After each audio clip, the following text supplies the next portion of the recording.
The winner of the 2024 Solar Builder Project of the Year under 100 kilowatt category, as voted on by the readers, is the Adventure Science Center in Nashville, Tennessee. This C&I rooftop installation combines renewable energy, education, and community impact. The project is estimated to save the Adventure Science Center close to $11,000 on their annual energy costs, while providing an educational feature for the center's 382,000 annual visitors, including more than 75,000 students from Tennessee's 73 school systems. Here to talk about the project is Miriam Scally, Executive Director at Everybody Solar, a company that helps nonprofit organizations install solar, and Morgan Renberg, VP of Exhibits and Experiences at the Adventure Science Center.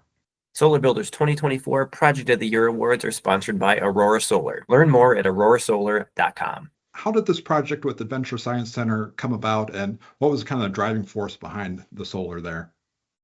Well, at the Science Center, we're always looking to kind of embody the future of technology, and certainly energy technology is a piece of that. At the same time, we are located in what's mostly a pretty aging building, and so we have quite high power usage, and we're trying to work to see how can we reduce our power consumption and kind of green the building. And it seemed like the combination of those two things could really be served by some solar panels on the roof. And so we were sort of chatting about this with some of our colleagues at other museums in Tennessee. And the folks in Chattanooga said they had just completed this great partnership with a group called Everybody Solar, and had a lot of success in putting solar panels on their roof through that project. And Miriam, I'd like to hear a little bit how Everybody Solar works with different nonprofits like the Adventure Science Center to install solar. Can you tell me a little bit about that process and how the project was financed? Everybody Solar was founded about 13 years ago by my brother with the idea that nonprofits struggled more than for-profit businesses in attaining solar. At the time, there were no tax credits available to nonprofits to go solar, and normally, as they should be, nonprofits are focused on their mission and mission-driven plans. And so encompassing and moving to solar is sometimes extra challenging for them.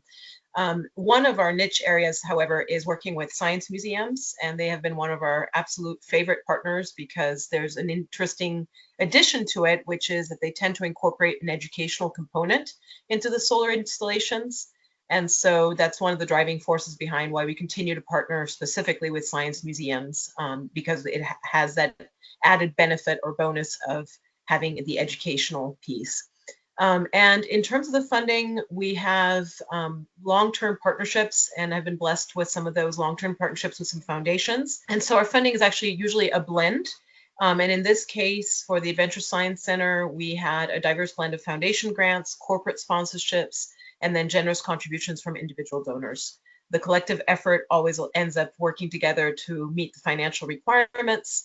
And what's great about that is we're able to then also engage a broader community to support the mission of renewable energy education. You mentioned that educational aspect. Could you explain sort of this hands-on nature of the project, and why was that such an important aspect for the Science Center, and how does that advance solar energy in the U.S.? We find that visitors to the Science Center learn best when they're able to directly interact with what they're learning about. And so it's one thing to look out the window and see the solar panels. It's another to actually kind of go hands-on. And so we really kind of explored with this project, how could we allow visitors to explore what it means to generate power from the sun, and then what actually are solar panels. We all see them on the roofs of houses and buildings. We hear about them on TV, but most people have never really come up close to one of them. And so the exhibit aspect of this project had three parts to it.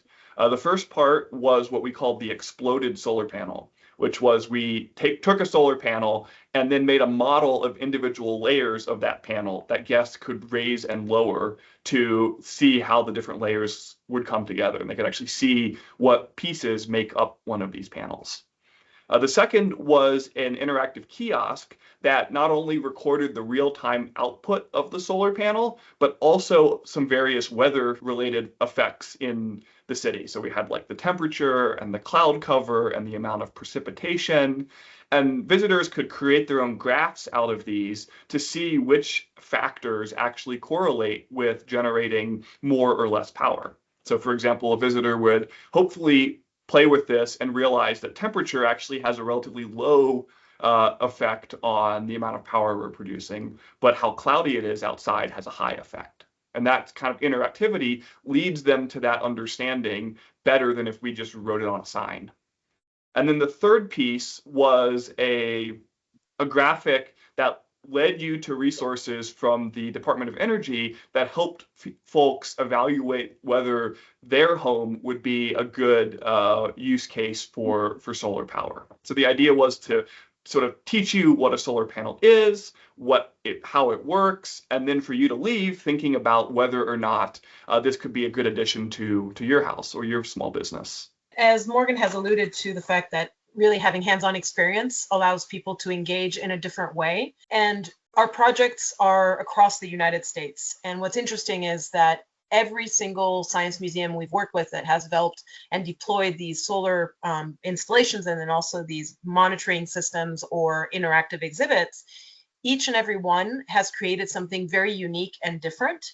And that really shows and showcases not only the creativity of the individual sites, but also it showcases the difference in the populations and what the needs are. And so that's one of the aspects that's really engaging and helpful, is that, you know, going to a science museum in Ithaca, New York, you'll get a different experience than you will going to Morgan's at Adventure Science Center versus going to Eugene Science Center out in Oregon, because each one of those is adapted to the populations themselves and sort of their understanding and that local language that needs to be utilized to really make it more engaging.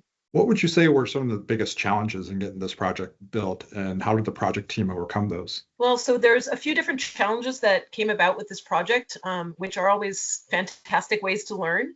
And one of them was just a simple thing about site location. Adventure Science Center is on city-owned land, and it's also historically significant land. And so there's some careful coordination up front that needed to happen to secure city approvals. So long before this project became public knowledge, there was stuff happening behind the scenes between Morgan and his team, the installer and their team, as well as us trying to coordinate to ensure that all the pieces were met and the approvals were obtained. Once that happened, we did our fundraising phase, and we had a second delay with module shipment. We had a very generous donation that occurred, but as transit is transit and things happen along the way, there ended up being just some shipment delays that required the extension of equipment rentals, which obviously increases costs slightly along the way. And then the last one was an unexpected one. In the electrical studies that were done at the beginning of the project, there had been a mistake in the sizing of the transformer that would be needed to make the system compatible. And at the last minute, they determined that they really needed to upgrade a transformer to make everything work together. And so that final adjustment led to some additional hurdles to overcome. But everybody collaborated super well, and support was fantastic throughout. I think we spent a good 6 months working out some of those details just for the city permitting. But then after that, overall, I think we had from start to finish about 12 months once the project went live. What kind of technical innovations were there for this project? From my perspective, the only thing that was really out of the ordinary was the funding model that brought this to be. I'm not aware of any other groups that are working in this fashion to put solar power on community buildings like this. And it was certainly something that caught our eye as an organization that has our own fundraising needs for other projects, that there was a partner who was willing to come in and do all the work like Everybody Solar was just, that was the difference between us being able to do this project and not being able to do it.